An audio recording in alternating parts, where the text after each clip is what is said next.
Hello and welcome back to the channel Held Dominance. Anthony here. Please remember to like and subscribe, and also click that notification bell if you're enjoying what you're seeing and if you want to see more. Coming up in this episode, first of all, Super League highlights and NRL reports and results, as well as a curious case of the Castleford youngster who's changing his reality. And it's the NRL where we begin, as there are 3 rugby league games for their 7-game weekend. Again, my opinion has been stated about why the NRL have done this. Putting a week's worth of Super League NRL games in the middle of State of Origin.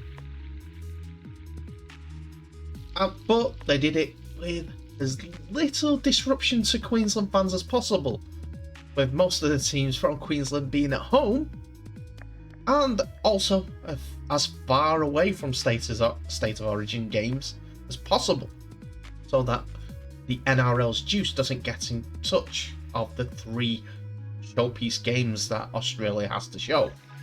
But anyway, let's get on to the games. And the first game of the day was the Manly Seagulls taking on the West Tigers, with the Tigers looking early on to be on the rise after thrilling wins over the Eels and Rabbitohs, but lost in 4 of the past 5 games, which have stalled their momentum and sapped their confidence. A bye in round 13 gave the Tigers a chance to reset and look to better times ahead, but the upheavals continued on Tuesday when Michael Maguire departed as the coach, effective of immediately. With interim coach Brett Kimmorley at the helm, the Tigers must find a way to put the clamps on the Manly side that ran in 7 tries to outclass the Warriors and steady the ship after 3 consecutive losses. Ruben Garrick looking right at home at fullback, and flying winger Jason Saab returning after a 4-game absence with 113 metres ran and a try. The Sea Eagles have stormed to their 6th win of the season to keep in touch of the top 8. Now for the 2 teams. The Tigers have David Nufaluma returning to the wing for this first game since round 8, and Jacob Liddell is back on the starting lineup after a head knock. Jock Madden grabs a spot on the bench, and for Manu Brown goes to the 18th man. No changes when the squads were reduced to 19 on Saturday. For the Seagulls, skipper Daly Cherry Evans has been withdrawn from the match after picking up a quad injury in Origin 1, so Kieran Foran moves to half-back and Joe Schuster joins the starting side at 5'8". Ben Travojevic comes back into the 17 in his return from a shoulder injury. Tanela Paseka made a successful return from a knee injury in the New South Wales Cup on Saturday and looks to have been named as the 18th man. Carl Lawton will miss the remainder of the season though, as he's sustained a knee injury. Well, it went one way unfortunately for the West Tigers, as Manly Seagulls won 30 points to 4, despite the game being in a close proximity to each other until about the 64th minute, when Brett Naden was sent off for the West Tigers. He started off good with Josh Alawali going over on the 17th minute, which Ruben Garrick added the extras to. Then Luke Gardner scored a try on the 34th minute for the West Tigers to make it 6-4, and that's how it was at half-time. Ruben Garrick got himself on the try-scoring sheet this time on the 54th minute to open up the scoring in the second half, which he converted to make it 12 points to 4.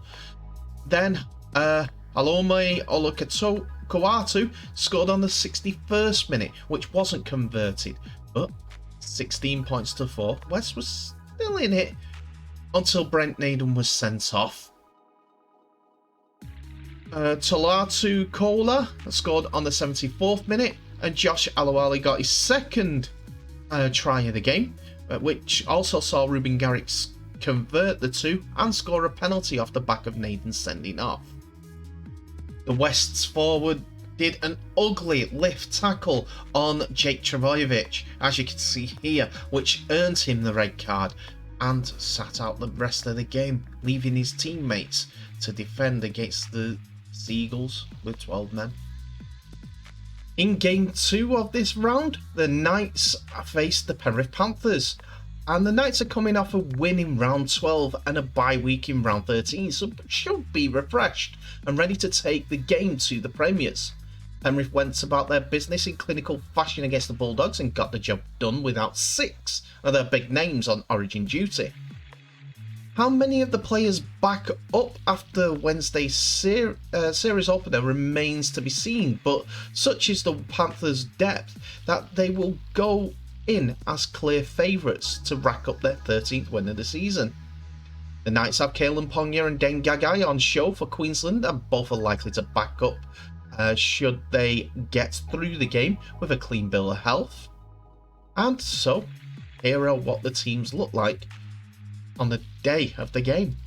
The Newcastle Knights were boosted for the return with utility Kurt Mann, named to return with from an ankle injury for his first game since round 7, pushing Phoenix Crossland to the reserves. Jacob Safiti moves to the starting lineup to replace his brother Daniel, who was out with a knee injury. Leo Thompson comes onto the bench, and skipper Kalen Ponga and Dane Gagai have named to back up from their Origin games, in other words, to return. No changes when the squad was cut to 19 on Saturday. Tex Hoy remains in the squad, so could be a late call-up if Ponga is rested. For the Panthers, Nathan Cleary, Liam Martin, Stephen Crichton, Brian Toto and Jerome Luai are all expected to return for the game against after Origin, but Isaiah Yeo will be rested, with Matt Eisenhuth, we'll get his name correct, taking his spot in the starting side. Spencer Liniu joins the bench. Chris Smith and Robert Jennings remain in the squad when it was trimmed on Saturday and could be called up should the club's other Origin reps withdraw from the game. And it was the Panthers who came out with clear victors, 42 points to 6, with 42 unanswered points by the 67th minute mark. Nathan Cleary opened the scoring with a try, which he converted on the 4th minute, with Valami Kickout scoring on the 13th. Cleary again was successful for the boot. He only missed one kick all the way through the game, and that was for Isaac Targo's try on the 49th minute. He also kicked a penalty on the 40th minute, Cleary. So, after Taylor May scored again, and Brian Totos getting on the score sheet twice during the game on the 34th and the 67th minute, Stephen Crichton once more on the 63rd minute, it was a good night to the Knights. Edric Lee got on the try-scoring sheets on the 73rd minute, and Jake Clifford on the 74th minute for the response of the Knights, but it was well too late to get anything from the game. And the final game of the weekend sees the New Zealand Warriors face the Cronulla Sharks. The Warriors were blown off Four Pines Park by Manly and won't find life any easier against Craig Fitzgibbon's Sharks on Sunday. Returning to Moreton Daly Stadium is a positive, but it'll take a lot more than home ground advantage for the Warriors to turn the tables on the side that beat them by 19 points in round 9. The Warriors have conceded more points, that being 355, than any other team this season, and have given up 124 points in the past 4 games. A repeat of that sort of defence will see them punished by a potent Sharks attack. The Sharks' momentum has stalled to a degree with losses in 3 of their 5 matches, but they are fresh off a bye week and are ready to set sail towards September with games against the Titans and Bulldogs to follow this one. Now, who have been called up into the teams? Well, Looking at the changes that the Warriors have done, Stacey Jones is taken over as coach following Nathan Brown's immediate departure on Tuesday. Josh Curran was named on the bench for his first game back after 6 games out with a knee injury, while Dunimis Louis also joins the bench. Tanella Otukolo and Aaron Penne make way. There were no changes to the squad when it was reduced to 19 on Saturday, but we noticed that Ben Murdoch-Masila starts in the front row. Skipper Wade Graham is back from a foot injury for the Sharks and was added to the starting side on Saturday, with Teague Wilton reverting to the bench. The return of powerhouse centre Jesse Romain from suspension pushes Connor Tracy to the 18th man. Dale Finucane is still a couple ways off returning after a knee problem. And it was an 8-3 victory for the Cronulla Sharks over the New Zealand Warriors. Tioni Katoa scored on the 14th minute, then CLC for Talake scored on the 17th minute, before Ronaldo Mulitalo scored on the 23rd minute to set up a close game after Reece Walsh and Wade Egan both got on the try-scoring sheets for the New Zealand Warriors. Before half-time, Sione Katoa scored as well as Matt Moylan, but the damage had already been done with Nico Hines kicking the Mulitalo try and also the Moylan try. Reece Walsh converted both of the first half tries for the Warriors to make it 24 points to 12 at half time. But further tries from Mulitalo, Kennedy and Katoa sets the game in the Sharks' favour. Hines only converted one more conversion, but the try of the game went to the Warriors' Dalen Watani-Zalesniak. Not seen it on social media? Go and watch it. He is high and hanging in the air when he dives for the corner. Before we get into the Castleford highlights against Toulouse, the eve before a game, you wouldn't expect Castleford to release a player, and if they do, it would have been due to a move that he could not turn down. Well, in some sort of degree, it is the case in this one because Jax O'Neill has left the club. In a statement on their website, Castleford Tigers can confirm that a club have agreed to release Jax O'Neill from his contract to allow him to pursue another opportunity. The Tigers have the first option to sign O'Neill back next year, should he wish to return to rugby league.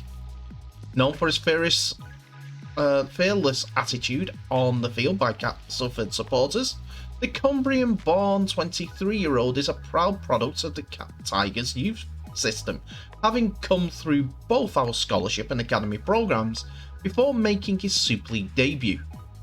Castleford would like to wish Jax well with his new opportunity and thank him for his efforts so far with the Tigers. While I can't give a flying fudgesicle over what he's doing in a reality TV program, the lad has taken his opportunity to garner some financial security for his future, as well as the trappings that come with it.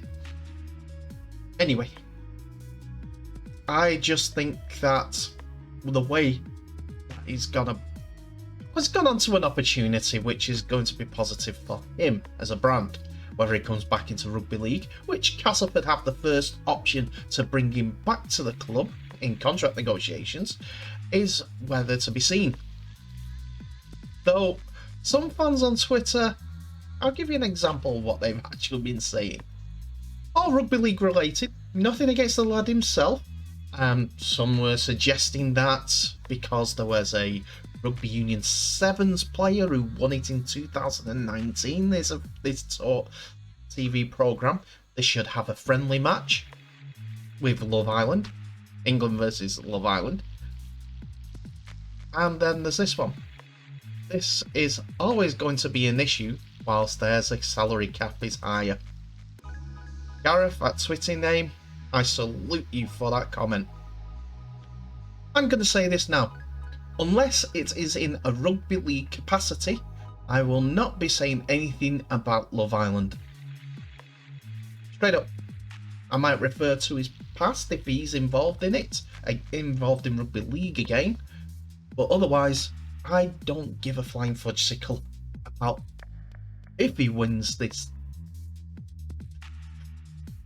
illiterate television programming or who he's going out with next. That's his choice. Anyway, let's get on to the highlights.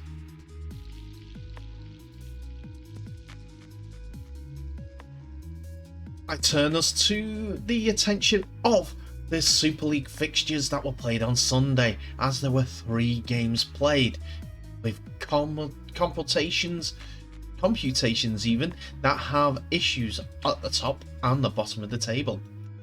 As Toulouse Olympique play the Castleford Tigers, St Helens faced Hull KR, and Wakefield Trinity faced Warrington Wolves for the 3rd time this season.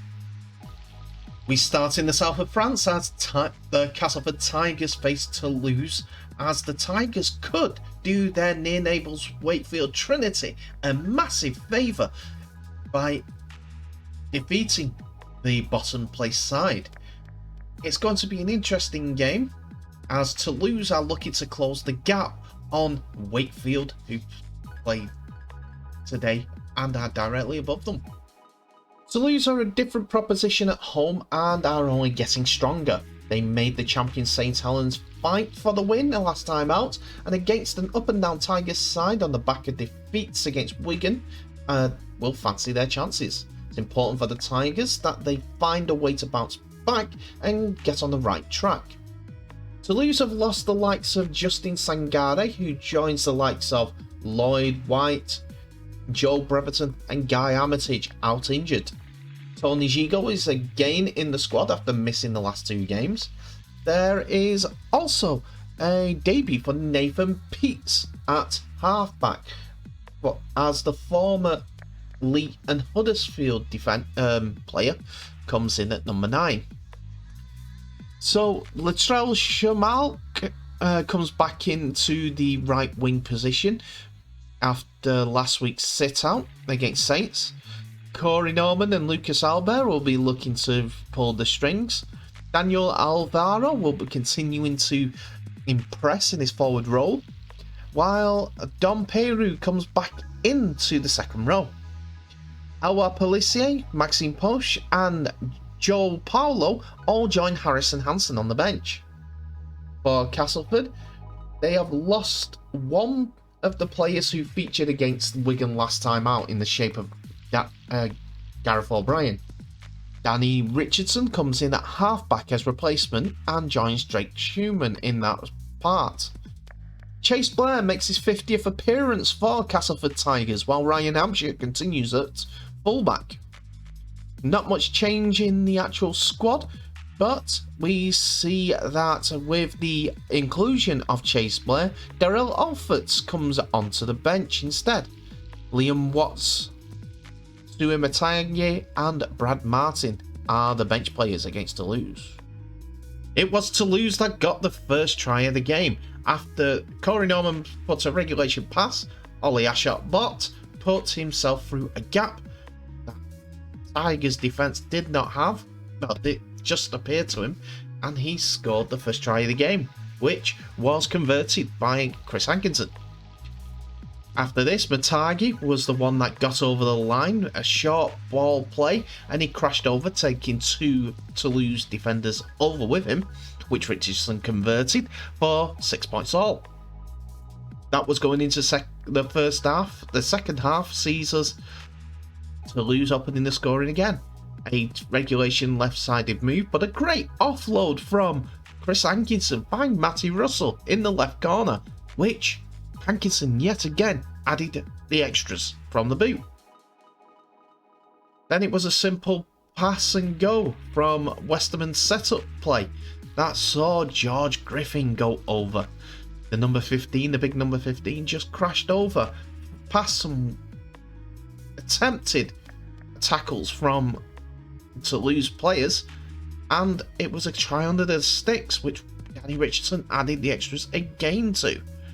Castleford went into the lead with another penalty, which was responded by Hankinson for 14 all, but Castleford had the last say in the game after Mahe Fanua found a gap to the right of his wing to dive over just inside, which meant that Richardson had an easier kick, and after Paul McShane ran himself out of the pitch to close out a 20 points to 18 victory to Castleford Tigers. I now bring you the final highlights of Sunday as St Helens take on Hull KR. We're closing round 15 with the top of the table Saints, who are looking to regather their 4-point lead at the top of the table. First of all, the teams. We look at the Saints side first of all, for once, as St Helens have more or less named the same team as last time out, despite adding Ben Davis in once again. Regan Grace continues on the left wing, while Jack Wellesby and Johnny Lomax continue scheming in at scrum half and standoff. In the forwards, Matt Lees and Alex Walmsley are the front rowers. James Bell and Joe Batchelor, and Morgan Knowles continues as the Saints don't change too much. Will Hapawate is continuing at fullback. The same sort of message is on the bench as we see. Well, starting with Hull KR, we see that they've not done too many changes, as the back line is still Coop, Ryan Crooks, Kenny Dowell and Hall, while Mikey Lewis and Rowan Milnes are trying to strike up a partnership, while Jordan Abdul is out and Mikey Lewis has just come back from injury. But looking at the team, there is no changes in the forward pack, as Tony Smith looks to go again with the same squad. The same message is on the bench, also with Albert Verte, Jez Litton, Elliot Minchella and Jimmy Kinehorse completing their 17 lineup. And now for Saints, there's only one change in the back line as Ben Davis comes in for the suspended Sione Matautia, who joins his brother sitting out this weekend. Lomax and Wellesby continue with the halfbacks roles, while in the front row there's no changes with Walmsley, Roby and Lees. Curtis Sirenen drops out of the 17 altogether, with James Bell being promoted to his second row position, while on the bench, Jake Wigfield and Dan Norman are both on the bench in place of Louis McCarthy-Scarborough and the aforementioned Sirenen. We turn our attention to James Roby now, as he becomes the clear leader of the record amount of appearances for a Super League player, as today's game sees him pass 455. He has already passed the 500 mark in all competitions for St Helens earlier this season at Leeds Rhinos, but the man that he took over from to go on his own as a record appearance maker, Kevin Sinfield, had a few nice words for James. To be still going like he is now, to be the standout like he is now, and he has never changed either, Sinfield said ahead of the kickoff. He has been the same bloke the whole way through, and I'm absolutely delighted for him. He is just Mr. Consistent, and he just delivers and keeps delivering, and I don't think I've ever seen him have less than a 9 out of 10 game. You always just knew you had to be on it at every single play with Robes. I don't know whether there'll be another one. He's a special guy. Roby made his debut for St Helens against Widnes Vikings in March 2004 and has since led the club during an era of enormous success. He's 36-year-old now and has cleaned up in the domestic game, winning the Man of Steel as well as multiple Challenge Cup and Super League titles. And he has won 31 England caps. He has spent his entire career at Saints, making over 500 appearances for the club and writing in writing himself into both the club and league's history books. The game started off with a bang after Tommy Makinson, on the first minute, got the first try of the game. Conrad Hurrell's speculative pass back inside found Will Hapoate, and the diving Tommy Makinson scores in the corner. 1 minute gone, Saints are 4 points up. OKR though didn't take long to respond, as it is their former Saints man Lachlan Coote who goes over for their try. After good work from Sean Kenny Dowell, Coote on the last tackle decides to scoot over, and the jump out from Walmsley is beaten by Coote, who converts his own try for 4 points to 6. Not long after that, the man of the hour, James Roby, throws a couple of dummies and goes over underneath the sticks, which Makinson adds the extras to for 10 points to 6. Saints are in again with Morgan Knowles. After a setup play on the last tackle once more, Roby's scheming and he passes out to Lomax, on to Wellesby. Walmsley finds Knowles, who goes over underneath the sticks once again. After another penalty from Makinson, just before half time. Before that, Hall scores on the half an hour mark. Good pass outside from Lachlan Coote, and the strength and size of Ryan Hall gets Hull back into the game, and Coote adds the extras once more. We go into the second half now, and it's Ben Davis who gets on the end of a Lomax kick for him to score the first try of the second half. Then they go the other way, and after Will Hapoate passes out to Conrad Hurrell, the big centre makes his moves and goes over on the right hand side of the pitch. But the last word goes to the former Saints man, Lachlan Coote, as he gets on the end of a flowing move that Sean Kenny Dowell puts the kick in, and Coote goes over left of the post, but it's not enough for OKR as they come away 26 points to 18 in deficit. On to the second game that had repercussions down at the bottom of the stadium, as Wakefield Trinity, bottom of the table even, as Wakefield Trinity face Warrington Wolves. Warrington Wolves have dropped down to 10th place with defeat last time out against Leeds Rhinos, having lost 40 points to 4 to Leeds, who were below them. Wakefield Trinity though won against Hull FC to make it so that they are 4 points ahead of Toulouse before the game was played. Trinity have won 1 in the league and 1 in the cup against Warrington at the Hallowell Jones Stadium, and face them now at the Bewell Stadium for the 3rd time this year. So, as Darryl Powell had promised changes, this is the two teams. Warrington to begin with, and they were without the suspended Peter Matautia, who drops out of the squad altogether because of that suspension, 1 game, and Josh Thulis comes in his place. But in other terms, they haven't done too much in the forward pack or in the backs. That's the only change in the backs completely. And in the forwards, they have brought Rob Mulhern from the bench in place of Joe Philbin. Mike Cooper continues, as does Darryl Clark. Ben Curry and Oliver Holmes still there, but Billy Magoulas drops out of the 17 in place of Matt Davis, who comes off the bench.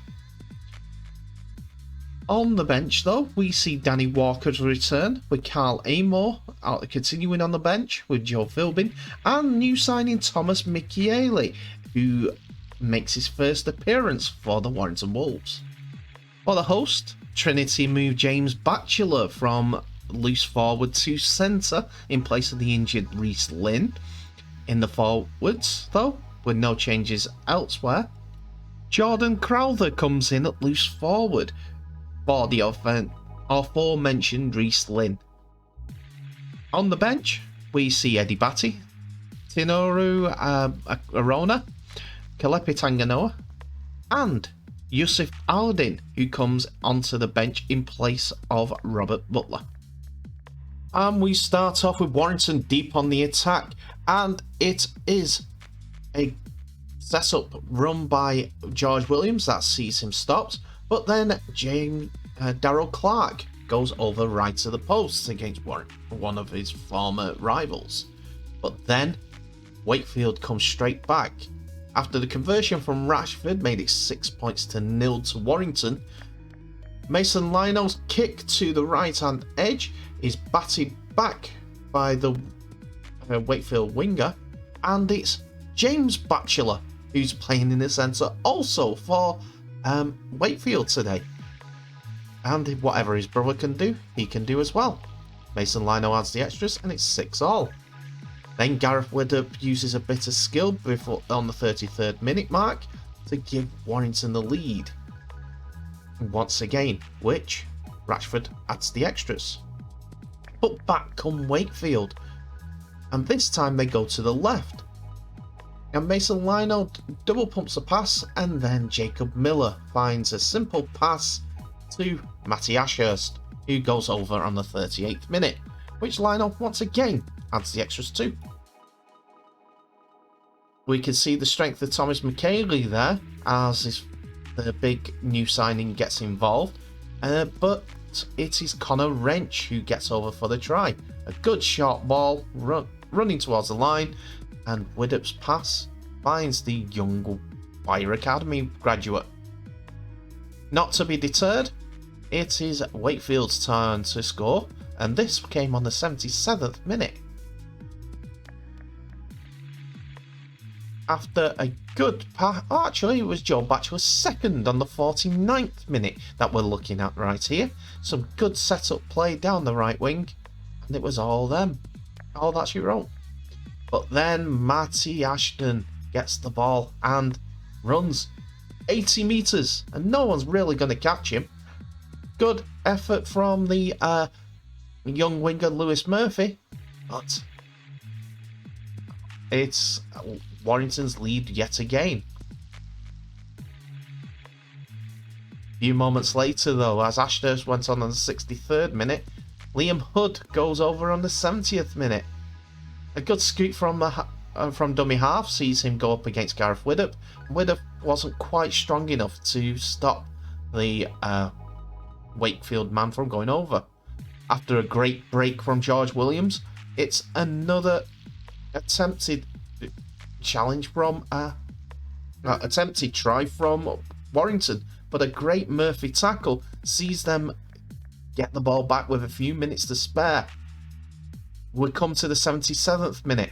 We thought it was all done for Warrington to be the victors in this game, but a diagonal run from Tanganoa sees him get over the line, and Mason Lino, who finishes with kicking record of 5 conversions from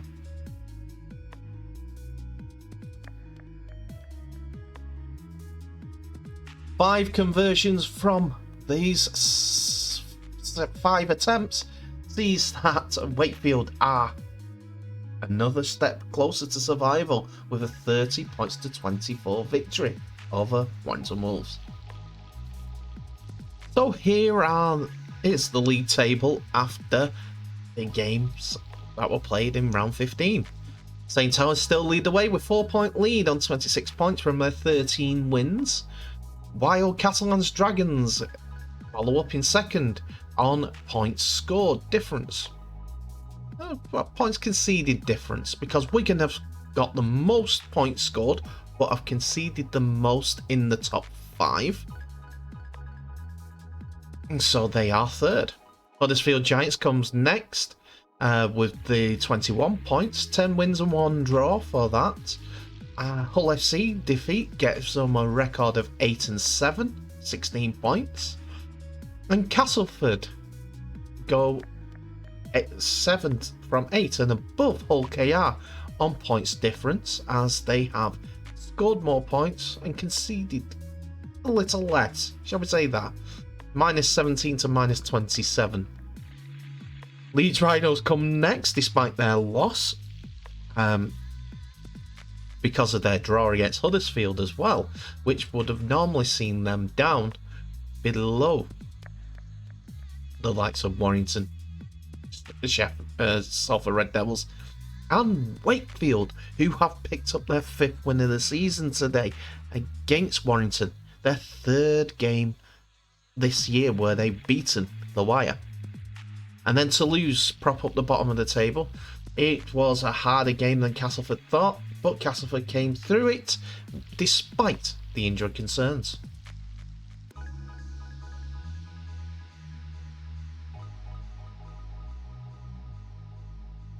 And that's it for this first episode of Held Dominance for the day. And please remember to like, subscribe and share this video worldwide, as well as clicking that notification bell for any updates and also notifications when the next video comes out. Tell me what your thoughts of today's video, this video is, in the comments below. There's a lot to go through, I know. There's all the highlights from the Super League, but tell me who are the performances of the weekend and also the duds of the weekend. We might have to bring that in. Dud of the weekend. It's a long list, I'm afraid. Is it Warrington? Is it, unfortunately, New Zealand Warriors? Is it West Tigers? I know West Tigers are without a coach at this moment in time, but fortunately it's just one of those things. Anyway, remember, comment below. In the meantime, please stay safe. I wish you all the best, and I'll see you in the next episode.